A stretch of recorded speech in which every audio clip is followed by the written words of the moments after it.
lot of misinformation in the market, and I think, as I'm sure we'll talk about as we're up here, I think in some ways you have these kind of holy wars playing out. One of them is this idea that, hey, these things will never solve payments problems at scale because of the volatility.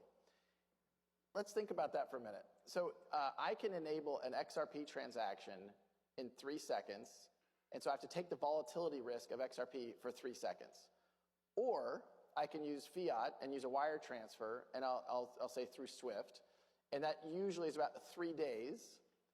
3 days is 270,000 seconds. So it's almost 100,000 seconds, 100,000 times longer than an XRP transaction. The way you calculate volatility is volatility times time.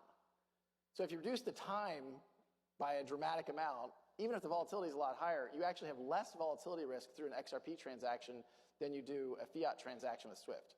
Now, the other thing I'll point out is, people will say, well, couldn't XRapid use Bitcoin?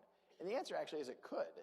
And we've even thought about, architecting the product. There may be circumstances where we would use that because of liquidity. But a Bitcoin transaction today, on average, takes about 45 minutes in, 45 minutes out. So you're talking about an hour and a half of volatility risk as opposed to 3 seconds. So we think XRP is very uniquely positioned to solve that cross-border payments problem. Yeah, you make